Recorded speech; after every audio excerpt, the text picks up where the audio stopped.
सारू की जिंदगी में रिश्तों की उलझनें किसी अधूरी कहानी की तरह उसके पीछे पीछे चलती रहती थीं। एक तरफ उसका सच्चा दिल था जो केवल प्यार और नेकी पर विश्वास करता था, और दूसरी तरफ एक ऐसी दुनिया जो उसके दिल की साफगोई का फायदा उठाने में जरा भी नहीं हिचकती थी।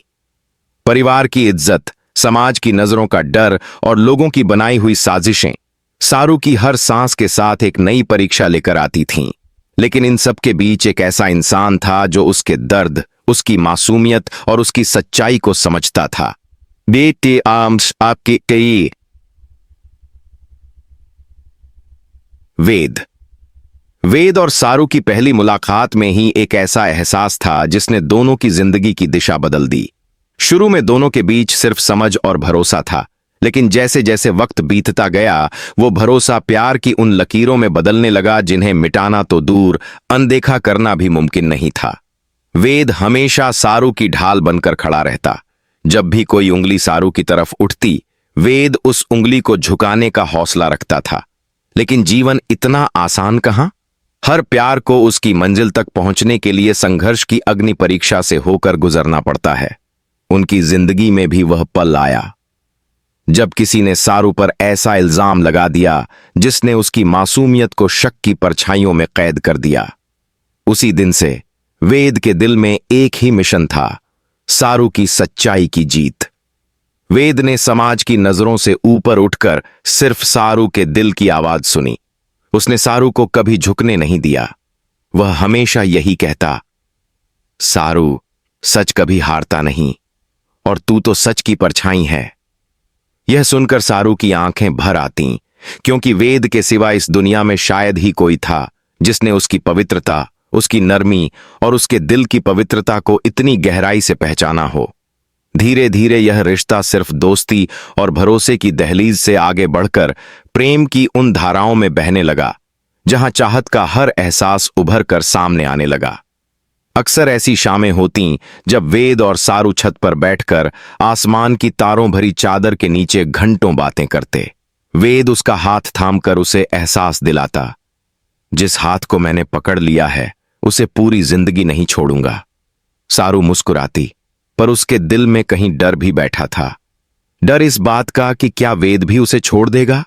कहीं प्यार के बदले उसे फिर दर्द तो नहीं मिलेगा? कहीं उसकी मासूमियत फिर बेगुनाही की लड़ाई तो नहीं लड़ने लगेगी? लेकिन वेद ने उसे अकेला नहीं छोड़ा। उसने सारू की सच्चाई साबित करने के लिए हर उस झूठ से लड़ना शुरू कर दिया जो उसकी जिंदगी में जहर की तरह घुल रहा था। लोगों की चालें, परिवार की राजनीति और रिश्तों के ताने, वेद हर हमले के सामने डटकर खड़ा हो गया। सारू के लिए उसका यह समर्पण उसके दिल को और भी पिघला देता। वह उसके करीब आने लगी। इमोशन, एहसास और नजदीकियां, सब कुछ अपने चरम पर पहुंचने लगा। एक रात जब बारिश हो रही थी, दोनों एक ही छत के नीचे खड़े थे। हवा में ठंड थी, पर दिलों में एक अजीब सी गर्माहट। वेद ने सारू के चेहरे पर गिरे पानी की कुछ बूंदों को अपनी उंगली से हटाया। तू जितनी खूबसूरत बाहर से दिखती है ना सारू, उससे कई गुना ज्यादा खूबसूरत तेरी रूह है। सारू की सांस थम गई। उसके दिल की धड़कन जैसे वेद के दिल की धड़कन से मिल गई। वह धीमे से बोली, वेद, अगर एक दिन मुझे सब छोड़ना पड़े तो? वेद ने मुस्कुराते हुए उसके चेहरे को हल्के से उठाया, तो मैं भी तेरे साथ चल दूंगा, क्योंकि मेरे बिना तू अधूरी है और तेरे बिना मैं। उस पल में सारू के मन का डर जैसे समाप्त हो गया। उसने अपनी पेशानी वेद के सीने पर रख दी। शरीर और दिल दोनों करीब थे, पर इरादा वही, प्यार में मर्यादा की लकीर। उनके बीच उठने वाली यह खामोशी भी बोल रही थी। यह सिर्फ रोमांस नहीं था, यह एक वादा था, हमेशा साथ निभाने का, चाहे दुनिया दुश्मन बन जाए। लेकिन कहानी यहीं खत्म कहां होती है। उन्हें मालूम नहीं था कि असली तूफान अब आने वाला है। किसी ने वेद और सारू की इस बढ़ती नजदीकी को अपनी आंखों में चुभन की तरह देखा। किसी के लिए यह प्यार खतरनाक था, क्योंकि अगर सारू बेगुनाह साबित हो जाती तो कई चेहरे बेनकाब हो जाते। एक साजिश रची गई। ऐसा सबूत तैयार किया गया जो सीधे सीधे सारू की इज्जत पर वार करता था। और एक दिन भीड़ के सामने, परिवार के सामने, रिश्तों के सामने सारू पर दोबारा इल्जाम लगा दिया गया।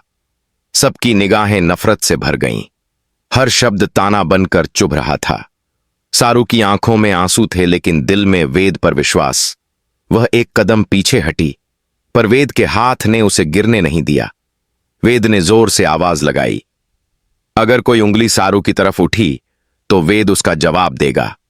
उसकी आवाज में आग थी, रिश्तों में, समाज में और हर झूठ के खिलाफ।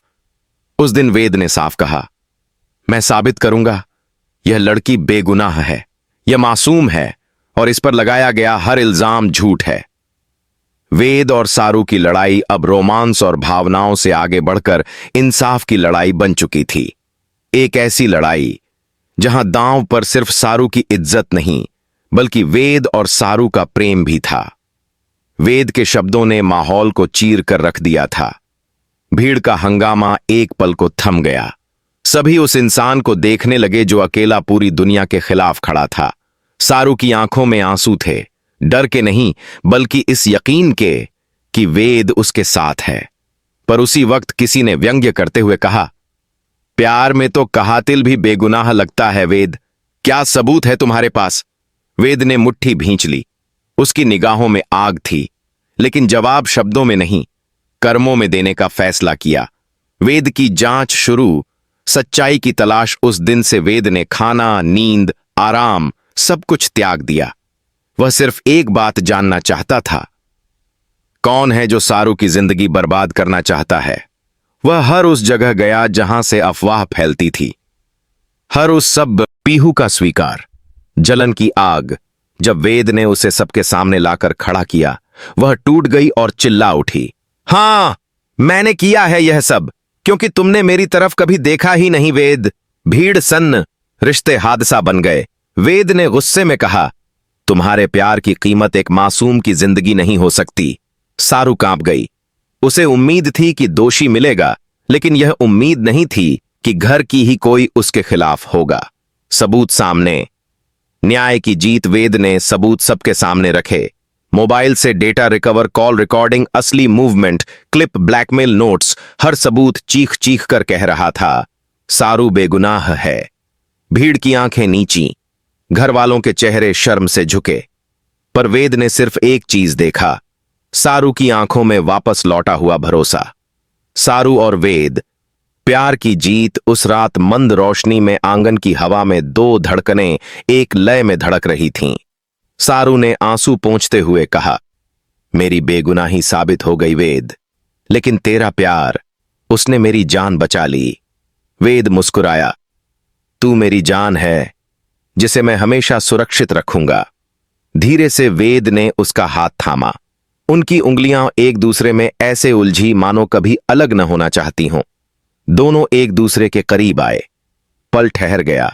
सारू की सांसें तेज, वेद की धड़कनें भारी।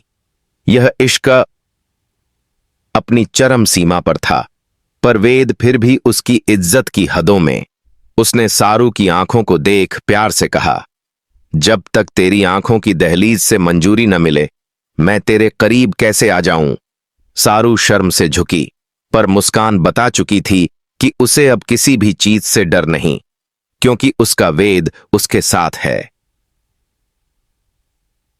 Upcoming twist. सब कुछ ठीक लगने लगा था। प्यार ने जीत हासिल की। सारू की बेगुनाही साबित हो गई, लेकिन पीहू की आंखों में अभी भी जलन के आंसू नहीं, नफरत की आग जल रही थी। वह खुद से बोली, अगर वेद मेरा नहीं तो मैं किसी और की खुशी भी नहीं रहने दूंगी। सारू और वेद को मालूम भी नहीं, अगला तूफान आने ही वाला है।